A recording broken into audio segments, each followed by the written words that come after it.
जय श्री श्याम एवरीवन। आज हम करेंगे exercise 8.1 question number 2। Subtract 4a minus 7ab plus 3b plus 12 from 12a minus 9ab plus 5b minus 3। इसमें main आपने ध्यान देना है इस फ्रॉम के ऊपर। अगर हमारे पास में फ्रॉम लगा हो तो इसको पहले लिखते हैं और इसको बाद में। क्या है इसके पीछे का रीज़न? जैसे आपसे कोई ये कहे सब्ट्रैक्ट कीजिए 7 फ्रॉम 9, तो हम इसका मतलब क्या है? सब्ट्रैक्ट कीजिए 7 को फ्रॉम का मतलब से, किससे? 9 से। तो इसलिए इसको पहले लिखेंगे, इसको बाद में। तो उसी तरीके से यहाँ पे हमारे पास में 2 एक्सप्रेशंस हैं, एक ये और एक ये। इसको हम पहले लिखेंगे 12a minus 9ab plus 5b minus 3। उसके बाद हम लगाएंगे इसको, पूरे को ब्रैकेट लगा दो क्योंकि ये एक एक्सप्रेशन है, ये ब्रैकेट लगानी मस्ट है। नहीं लगाओगे तो चीज़ें कुछ हैं जो छूट जाएंगी। उसके बाद सब्ट्रैक्ट बोला है तो क्या लगाएंगे यहाँ पर? माइनस का साइन। और अब इस वाली इक्वेशन को लिखेंगे 4a माइनस 7b, इसको भी ब्रैकेट लगाना है, minus ab plus 3b plus 12। अब हमने क्या करना है? इस ब्रैकेट लगाने का क्या रीज़न था? ये पूरी की पूरी एक्सप्रेशन जिसके आगे माइनस का साइन है, ये सभी साइंस क्या हो जाएंगे? चेंज हो जाएंगे। ये नहीं होंगे, ये एज इट इज़ रहेंगे। तो क्या करेंगे? 12a minus 9ab plus 5b minus 3। अब ये माइनस क्या करेगा? ये सभी साइंस को चेंज कर देगा। बिकॉज इसको है ना, ये कुछ इस तरीके से होता है, माइनस का 1 है जो अंदर मल्टीप्लाई हो रहा है प्लस से, तो प्लस माइनस का मल्टीप्लाई क्या हो जाता है? माइनस। तो माइनस माइनस का क्या हो जाता है? प्लस। तो ये अंदर जाके, और एक सिंपल अगर स्टोरी से याद रखो तो ये मान लो घर है, बंद है, इसके बाहर कोई नेगेटिव पर्सन आया है तो सबके माइंड को चेंज कर देगा, है ना। नेगेटिव ही करेगा, अगर यहाँ पे प्लस होता तो नहीं करता। तो अब हम लिखेंगे यहाँ पर माइनस का 4a प्लस का 7ab माइनस 3b माइनस 12। अगला काम क्या है? जो सेम हमारे पास में वेरिएबल है वो देखने हैं। यहाँ पर a है, अब ढूंढिए इसमें कहीं और a है, ये रहा 4a, एक ये हो गया। तो इसके देखने हैं हमने यहाँ पर क्या, यहाँ पर हमारे पास में कोफिशिएंट है, क्या कांस्टेंट टर्म इसके साथ लगी हुई है? ये है 12 प्लस का, और ये है माइनस का 4। जब अपोजिट साइन होते हैं तो सब्ट्रैक्ट होता है, और बड़े के आगे जो साइन है वो लगता है। बड़ा कौन है? 12, तो प्लस का बचेगा, और 12 में से 4 को माइनस करेंगे तो 8 बचेगा। तो हमारे पास में ये आ जाएगा 8a। तो जिसका काम होता जाए उसको ऐसे थोड़ा सा कट लगा देंगे। माइनस का 9ab है, ए बी ढूंढो, ये रहा ए बी की, ये है हमारे पास में टर्म। माइनस का 9 है और प्लस का 7 है, तो बड़ा कौन है? 9 है, तो माइनस का बचेगा हमारे पास में। अपोजिट साइन है तो सब्ट्रैक्ट होंगे, 9 में से 7 को माइनस करेंगे तो ये रहेगा 2ab। ये हो गया। अब ये बचा 5b, प्लस का है 5 और ये है माइनस का 3। देन 5 में से 3 को माइनस करेंगे क्योंकि अपोजिट साइन है, माइनस होगा, और बड़ा 5 है, इसके आगे प्लस का साइन है ना, तो प्लस का 2b बचेगा। देन माइनस का 3 है और माइनस का 12 है, तो ये दोनों ही माइनस है। सेम साइन हमारे पास में जब होते हैं तो ऐड करते हैं, और जो साइन है वही लगता है। सेम साइन ऐड होगा तो ये हमारे पास में हो जाएगा 15, और जो साइन है वही लगेगा, जो सेम साइन है। तो माइनस का क्या रहा? 15। तो ये रहा हमारा आंसर। करते हैं नेक्स्ट क्वेश्चन। सबसे पहले हमने देखना है कितनी एक्सप्रेशंस है। एक ये एक्सप्रेशन है और दूसरी ये है, 2 एक्सप्रेशंस है। फ्रॉम यहाँ पर लगा हुआ है तो पहले उसको लिखेंगे, इस वाली एक्सप्रेशन को, 5xy minus 2yz minus 2zx plus 10xyz। अब इसको लगा देना है ब्रैकेट। अब हमने क्या करना है? सब्ट्रैक्ट, तो किसका साइन आ जाएगा? माइनस का। अब ये पूरी की पूरी एक्सप्रेशन लिखनी है हमने। ये रहेगा 3xy plus 5yz minus 7zx।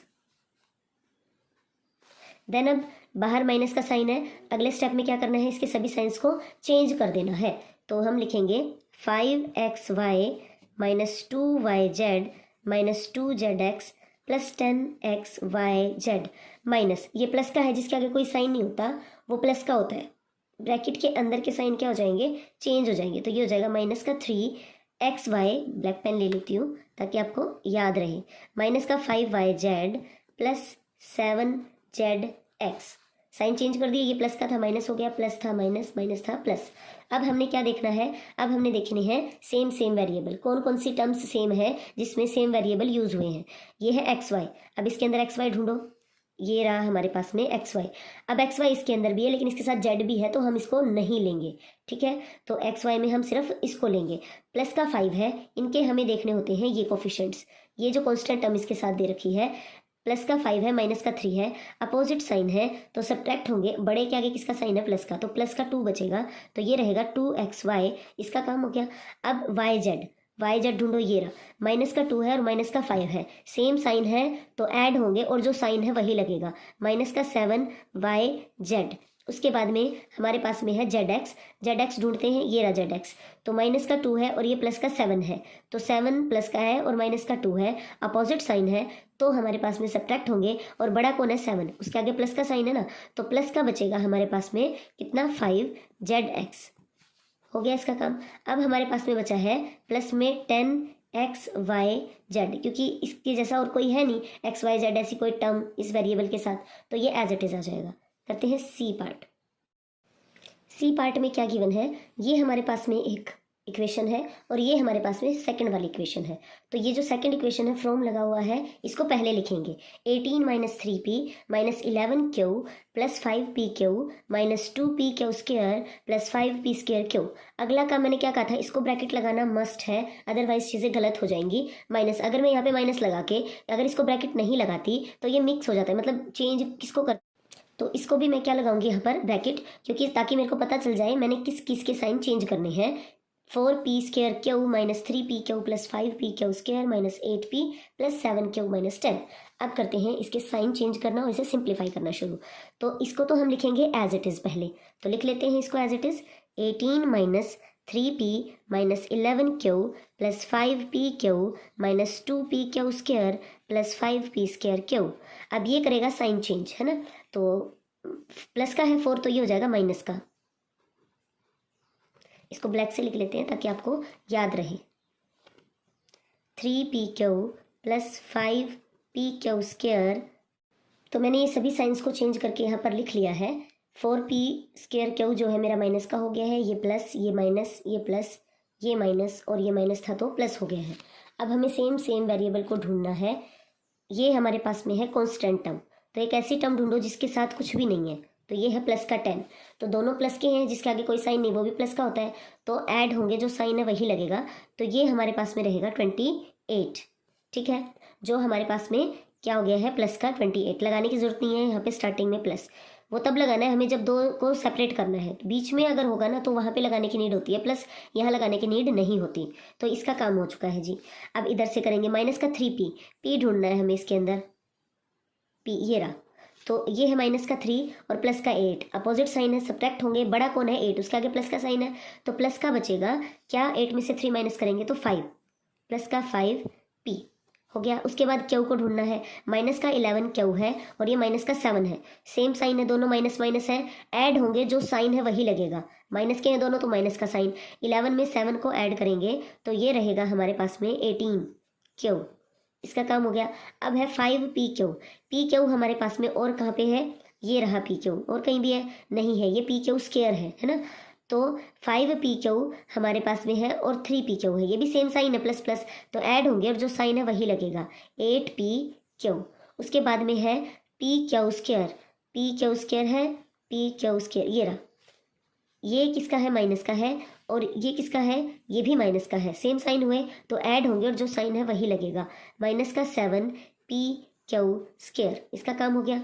अब हमारे पास में बचा है p स्क्वायर क्यू, तो क्या p स्क्वायर क्यू है, ये रहा हमारे पास में p स्क्वायर क्यू, तो ये प्लस का है और ये माइनस का है, तो क्या होंगे, माइनस होंगे, सब्ट्रैक्ट होंगे, और बड़ा कौन है 5 और उसके आगे किसका साइन है, प्लस का, तो प्लस का बचेगा 1, जो कि हमें लिखने की नीड नहीं होती फिर भी लिख लेते हैं 1p स्क्वायर क्यू, क्योंकि 1 मल्टीप्लिकेटिव आइडेंटिटी होती है जो इसके अंदर ही मल्टीप्लाई हो जाती है, तो इस 1 को नहीं लिखते होते हैं।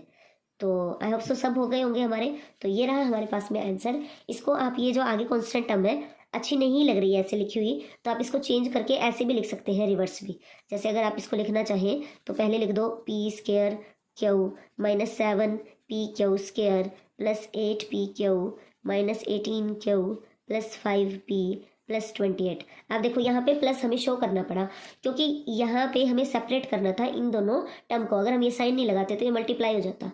ठीक है, तो इसको पीछे लगाएंगे तो यहाँ पे प्लस का साइन याद रखना है, ऐसे भी छोड़ोगे तो भी आंसर सही है। ठीक है जी, ओके, थैंक यू। अगर वीडियो पसंद आई है तो please like share and subscribe. ये थे आपके क्वेश्चंस।